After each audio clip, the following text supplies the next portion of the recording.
pessoal, meu nome é Gustavo Guilherme Ferreira, eu sou estudante da Universidade Federal de Lavras do curso de Engenharia Física. O meu projeto é a simulação de uma rede quântica para transmissão e recepção de informação. O meu orientador é o Onofre Rojas Santos, com parceria com o pesquisador Eduardo Matos Machi. O nosso projeto foi financiado pela FAPEMIG. Atualmente, todas as formas de comunicação que provavelmente você conheça são tecnologias clássicas. Elas transmitem senhas de bancos, transações bancárias, redes sociais, fotos, vídeos, comunicação telefônica. Tudo isso hoje é através de tecnologias clássicas. Certamente você utiliza muito as tecnologias clássicas hoje em dia. A internet ela é composta e realizada através de uma rede clássica. São fibras óticas que estão interligando todos os países e isso compõe a internet hoje em dia.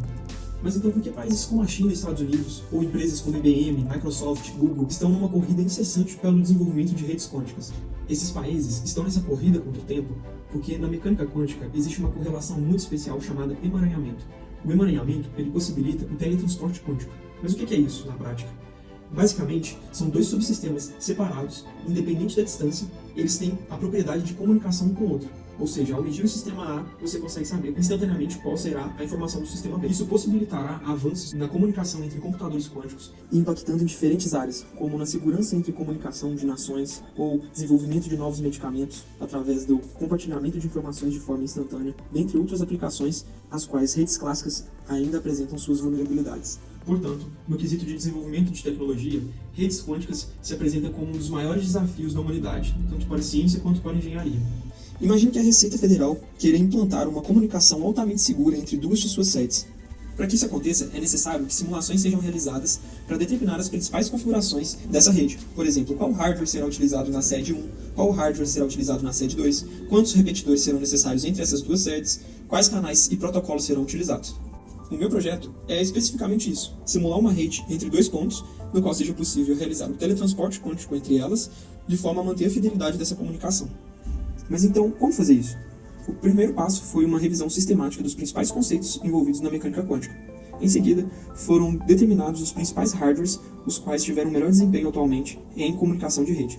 E isso foi legal porque foi possível ver como é a disputa entre diferentes tecnologias, como íons aprisionados, supercondutores, vacância de diamante, ter a liberdade de escolher qual das tecnologias utilizar na minha simulação. Em seguida, essas características dos principais hardwares foram sintetizadas a fim de determinar quais eram os parâmetros mais importantes a serem manipulados. Na etapa 4, utilizou-se o simulador NetSquid, ferramenta de modelagem de simulação de redes quânticas. Ele utiliza da linguagem de programação Python. Após o estudo de todo o ferramentário necessário para o desenvolvimento da simulação, foram realizadas as simulações de uma rede quântica. Nesse processo, foi realizada a simulação variando diferentes parâmetros da rede, a fim de determinar a melhor configuração para o sistema. Por fim, na última etapa, foi realizada a análise dos resultados. Esses são os resultados obtidos para a etapa 6.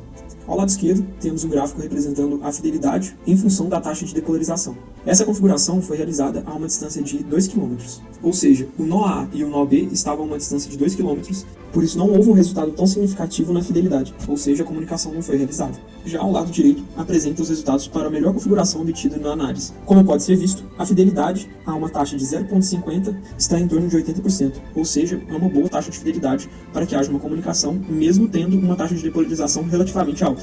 Vale ressaltar que as duas configurações aqui mostradas foram, respectivamente, a primeira realizada e a última simulação realizada.